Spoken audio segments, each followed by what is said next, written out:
Alice in Wonderland by Lewis Carroll. Chapter 7. A Mad Tea Party. There was a table set out under a tree in front of the house, and the March Hare and the Hatter were having tea at it.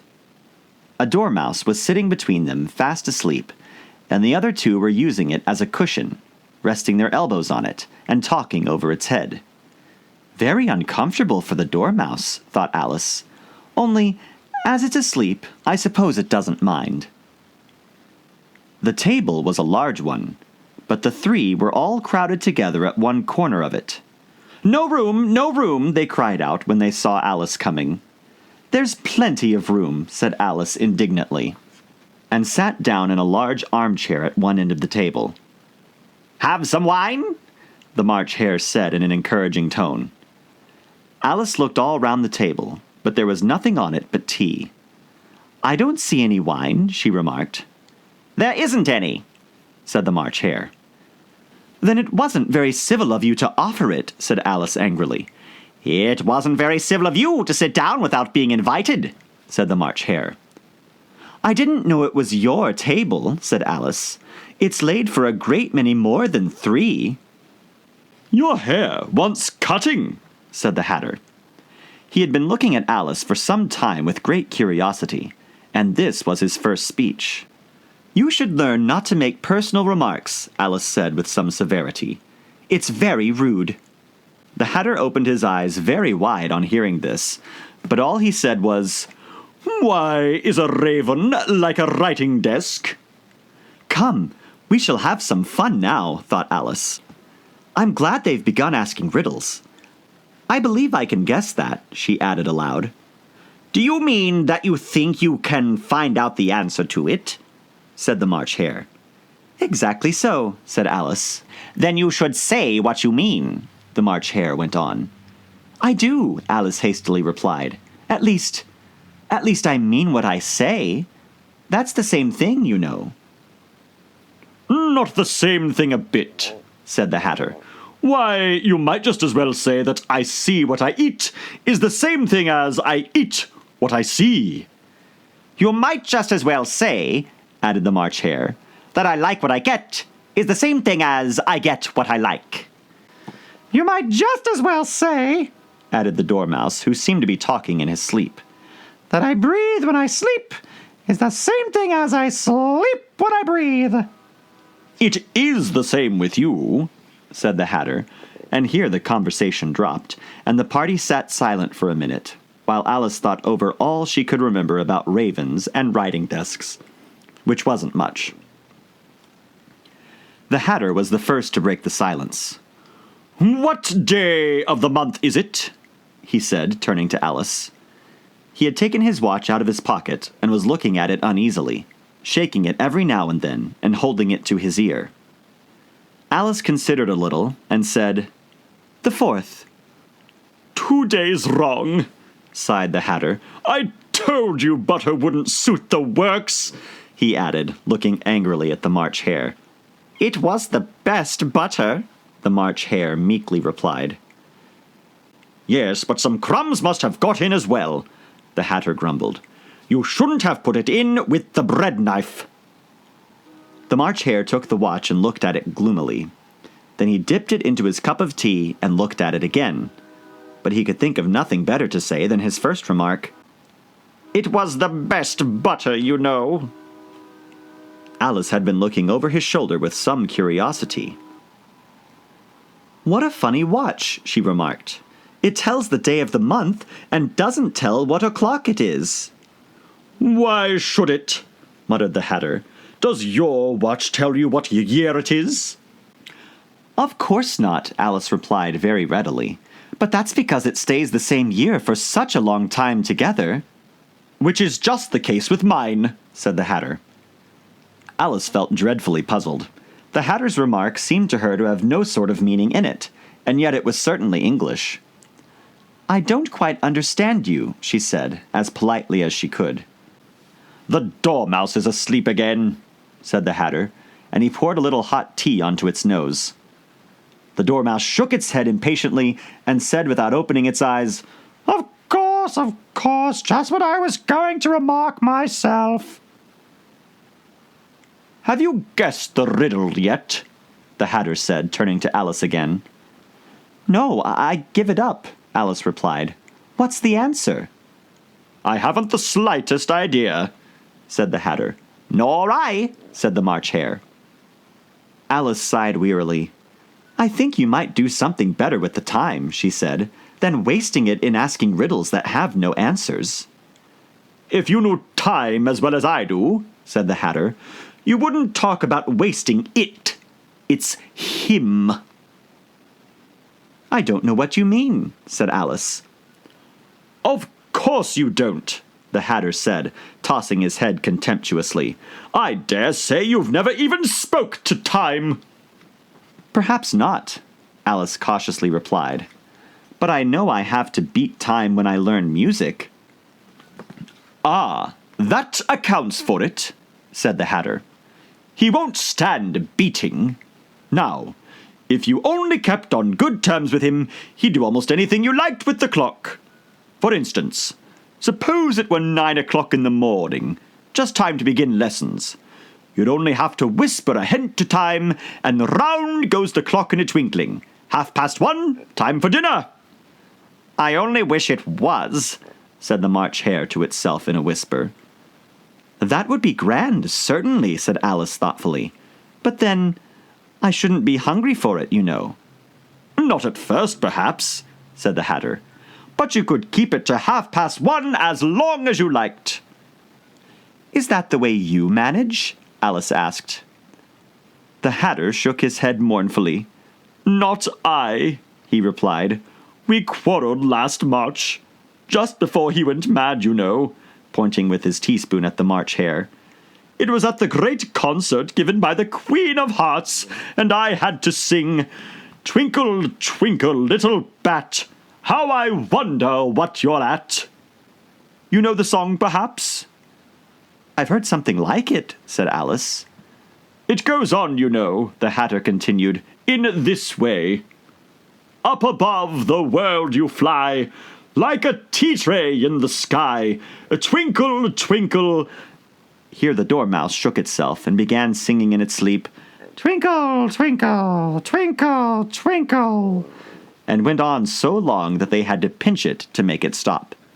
Well, I'd hardly finished the last verse, said the Hatter, when the Queen bawled out, He's murdering the time, off with his head.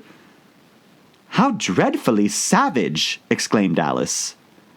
And ever since that, the Hatter went on in a mournful tone, he won't do a thing I ask. It's always 6 o'clock now. A bright idea came into Alice's head. Is that the reason so many tea things are put out here? She asked. Yes, that's it, said the Hatter with a sigh. It's always tea time, and we've no time to wash the things between whiles. Then you keep moving round, I suppose, said Alice. Exactly so, said the Hatter, as the things get used up. But when you come to the beginning again, Alice ventured to ask. Suppose we change the subject, the March Hare interrupted, yawning. I'm getting tired of this. I vote the young lady tell us a story. I'm afraid I don't know one, said Alice, rather alarmed at the proposal. Then the Dormouse shall, they both cried. Wake up, Dormouse! And they pinched it on both sides at once. The Dormouse slowly opened his eyes. I wasn't asleep, he said in a hoarse, feeble voice. I heard every word you fellows were saying. Tell us a story, said the March Hare. Yes, please do, pleaded Alice. And be quick about it, added the Hatter, or you'll be asleep again before it's done. Once upon a time, there were 3 little sisters, the Dormouse began in a great hurry, and their names were Elsie, Lacey, and Tilly, and they lived at the bottom of a well. What did they live on? Said Alice, who always took a great interest in questions of eating and drinking. They lived on treacle, said the Dormouse, after thinking a minute or two. They couldn't have done that, you know, Alice gently remarked. They'd have been ill. "So they were," said the Dormouse.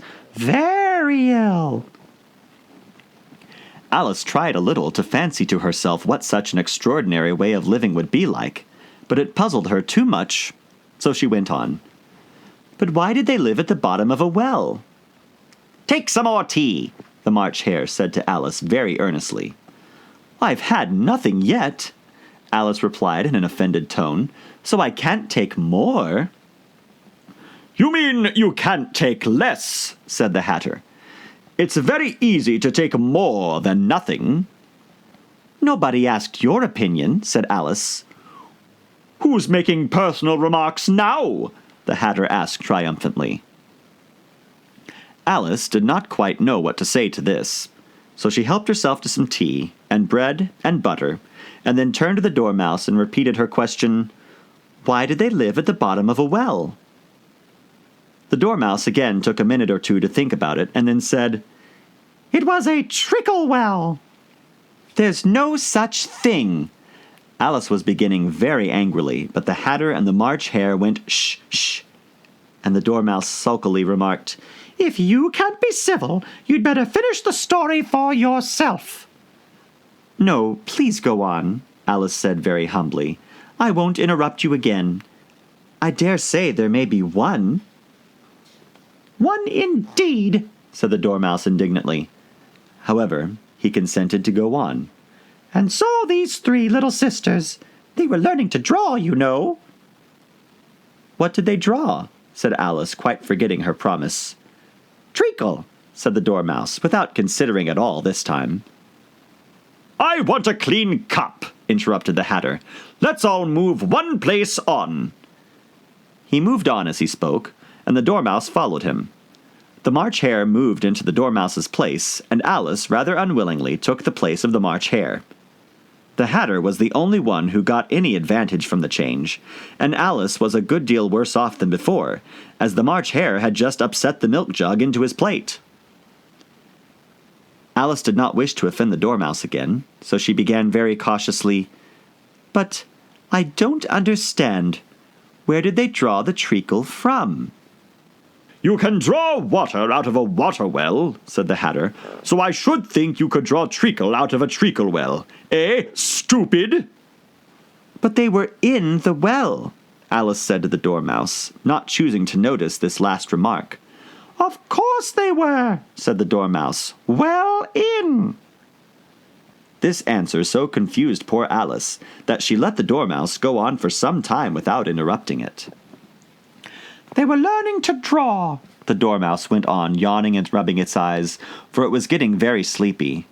"And they drew all manner of things. Everything that begins with an M." "Why with an M?" said Alice. "Why not?" said the March Hare. Alice was silent. The Dormouse had closed its eyes by this time, and was going off into a doze. But on being pinched by the Hatter, it woke up again with a little shriek, and went on. "That begins with an M, such as mousetraps, and the moon, and memory, and muchness. You know, you say things are much of a muchness. Did you ever see such a thing as a drawing of a muchness?"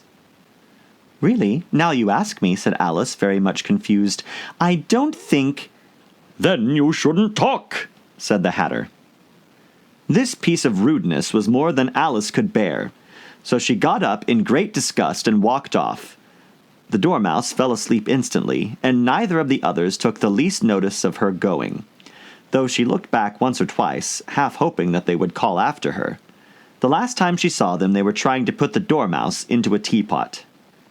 "At any rate, I'll never go there again," said Alice as she picked her way through the wood. "It's the stupidest tea party I ever was at in all my life." Just as she said this, she noticed that one of the trees had a door leading right into it. "That's very curious," she thought. "But everything's curious today. I think I may as well go in at once." And in she went. Once more she found herself in the long hall, and close to the little glass table. "Now I'll manage better this time," she said to herself, and began by taking the little golden key and unlocking the door that led into the garden. Then she set to work nibbling at the mushroom. She had kept a piece of it in her pocket, till she was almost a foot high. Then she walked down the little passage, and then she found herself at last in the beautiful garden among the bright flower beds and the cool fountains.